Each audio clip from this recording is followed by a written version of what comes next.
नमस्कार, NMF news पर आप सभी का बहुत स्वागत। मैं हूं आपके साथ अभिषेक पुंडीर। पावर स्टार पवन सिंह एक बार फिर से बीजेपी के हो गए हैं। लोकसभा चुनाव से पहले बीजेपी में शामिल हुए थे। टिकट को लेकर तकरार हुआ, जहां से बीजेपी ने टिकट दिया वहां से वो चुनाव नहीं लड़ना चाहते थे।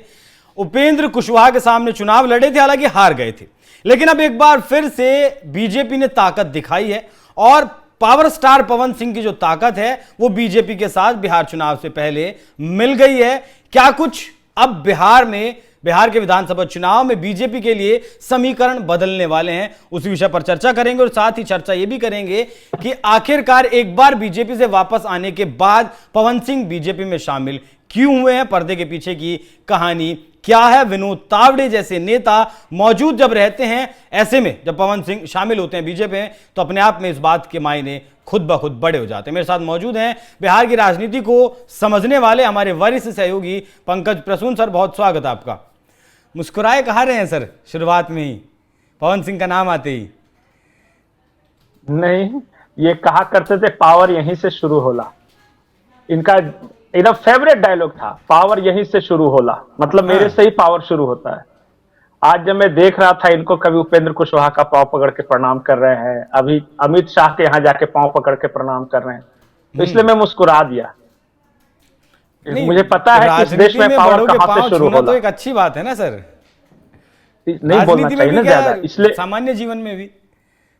हाँ, इसलिए मैं बोलता हूं कि आदमी को उतना ही पांव फैलाना चाहिए जितनी बड़ी चादर हो। हाँ। नहीं कहना चाहिए कि पावर यहीं से शुरू होला। आप अच्छे कलाकार हो, हाँ। आपकी पॉपुलैरिटी है, लेकिन आपको यह लग रहा है कि मेरी पॉपुलैरिटी की बदौलत भारतीय जनता पार्टी को उखाड़ के फेंक दिया जाएगा और सारे समाज के लोग मेरे साथ आएंगे। ये वहम है, भ्रमजाल है, अतिशयोक्ति है। और मैं तमाम उन नेताओं को यह बोलता हूं कि जो विधायक का चुनाव लड़ रहे हैं, सांसद का चुनाव लड़ रहे हैं, बीजेपी बहुत बड़ी पार्टी है भाई, और भगवा इस देश की शान है, प्रतीक है। कितने आए कितने गए, पर यह निरंतर भगवा ध्वज आगे बढ़ता रहा।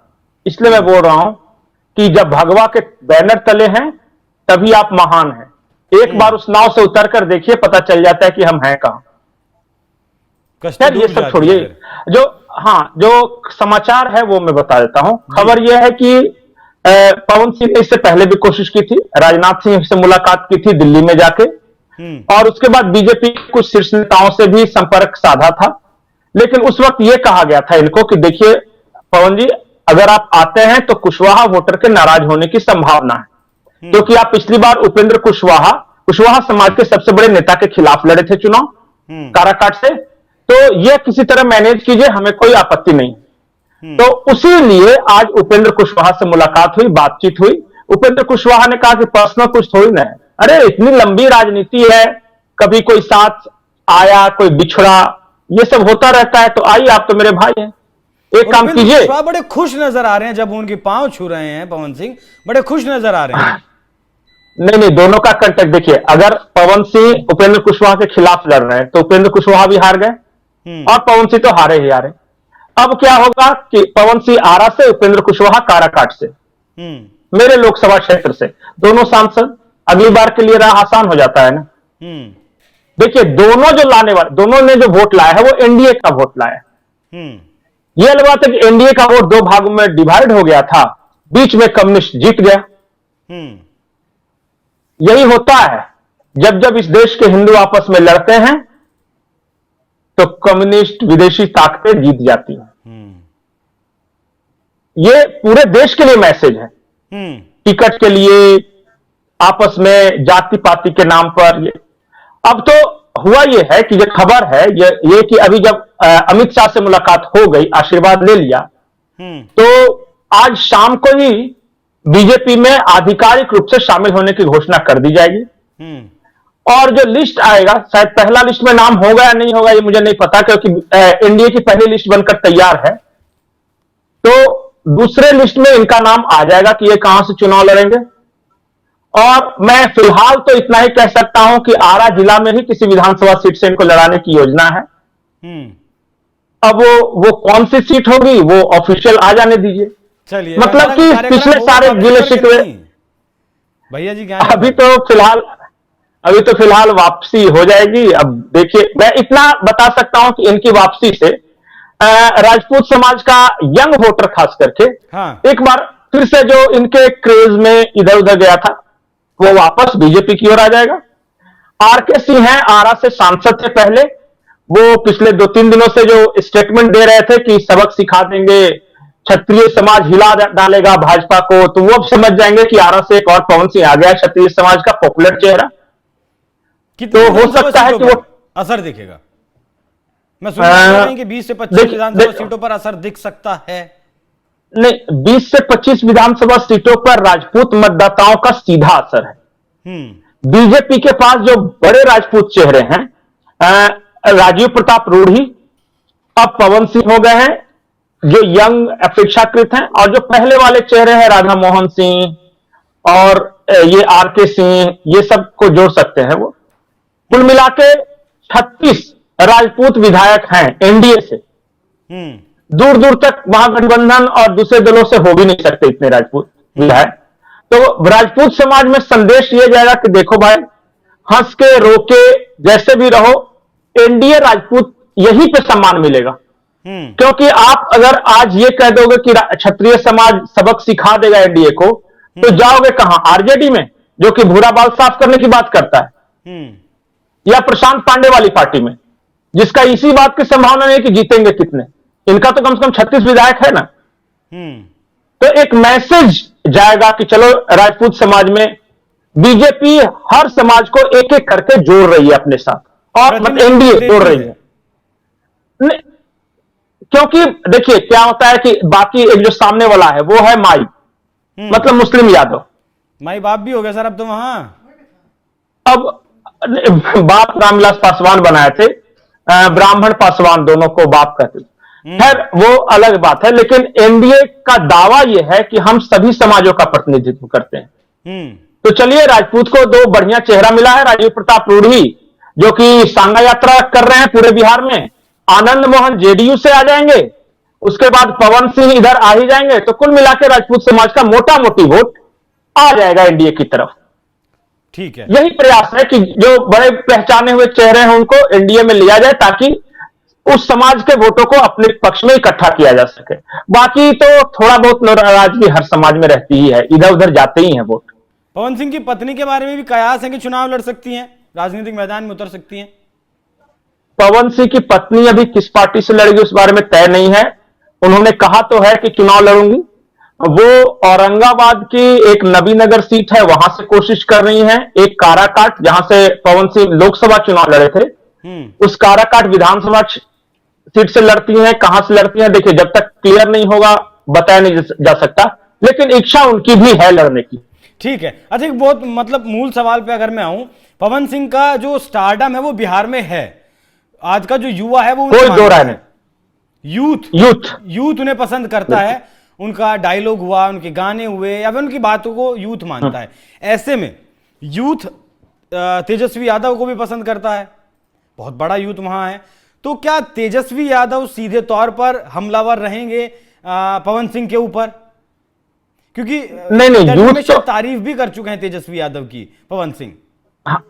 हाँ, वो जब ये कोशिश कर रहे थे कि भाई जब बीजेपी नहीं देगा तो आरजेडी में अगर चले जाएगा, तो उस वक्त की बात है ये। देखिए, बिहार में यूथ जब आप बात करते हैं ना, तो यूथ का भी अपने जाति है।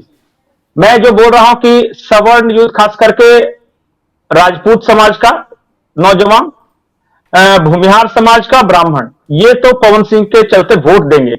गाने सुनेंगे यादव यूथ भी, लेकिन वो वोट नहीं देंगे इनको, और वो जो देते हैं वही देंगे। बिहार में की सच्चाई है। तेजस्वी यादव की अगर मैं बात करा, अगर पवन सिंह पर वो सीधा हमला बोलते हैं तो इस समाज के यूथ को भी कहीं ना कहीं वो टारगेट करेंगे, उसके छिटकने का डर होगा, कुछ ऐसा होगा?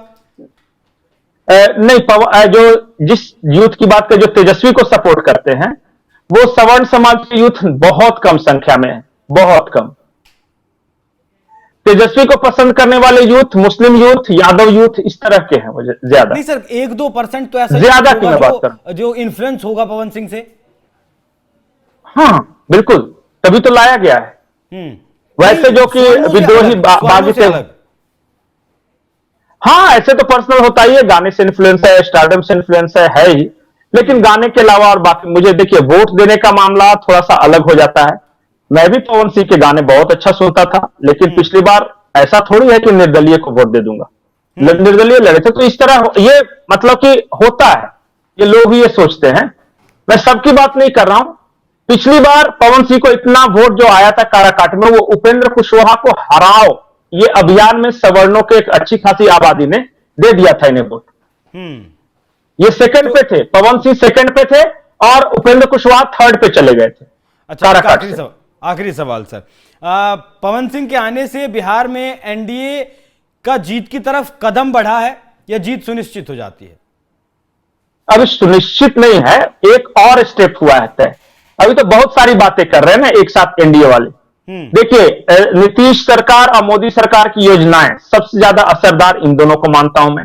ठीक है। उसके बाद जो नेता आते हैं, जैसे कि अभी हाल के दिन में आपने देखा होगा अनंत सिंह को जेडीयू से लड़ाएंगे, आनंद मोहन को जेडीयू से लड़ाएंगे, पवन सिंह को बीजेपी से लड़ाएंगे। तो इस तरह के स्टार जब अलग अलग क्षेत्रों में लड़ते हैं तो उससे एक माहौल बनता है।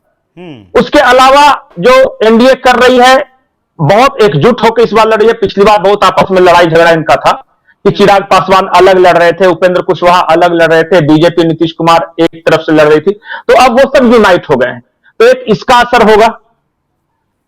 उसके बाद जो और असर होगा कि छोटी छोटी जातियों को ये साथ रहे हैं टिकट वितरण के मामले में, एडजस्टमेंट के मामले में। इनके पास एडजस्ट करने के लिए बहुत सारी चीजें हैं। मुझे पता नहीं क्यों पर्सनली मुझे ये फील हो रहा है कि 2020 के मुकाबले तेजस्वी का कैंपेन वो अभी तक परवान नहीं चढ़ सका है जो कि चढ़ना चाहिए था। मैं ये नहीं कह रहा हूं कि नहीं कर रहे हैं कोशिश, लेकिन थोड़ा सा डिरेल हो रहा है। देखिए, कुछ समय तो उन्होंने राहुल गांधी के साथ यात्रा में गुजार दी, वो एसआईआर के चक्कर में, जो कि बिहार में कोई क्रेज नहीं उसका। वो वोट चोरी वो कांग्रेस और वही मुस्लिम लोग जो हल्ला कर रहे हैं, जो ऑलरेडी ऐसे भी देते ही उनको। बाकी जो आम जनता है उसमें बहुत ज्यादा नहीं है। मतलब वो समय हुआ, उसके बाद नहीं, उसके अलावा तेजस्वी ने खुद एक यात्रा निकाली। वो समझ रहे थे कि वो यात्रा बेकार हो गई, वो तो ये खुद इन्होंने एक यात्रा निकाली यादव बहुल इलाकों में। तो वहां वो यात्रा कंट्रोवर्सी ज्यादा हो गया। कहीं पता चला कि ये पेन फेंकने के चक्कर में कंट्रोवर्सी हो गया, तो कहीं किसी ने नचनिया नचवा दिया, तो कहीं ये सब चलता रहा।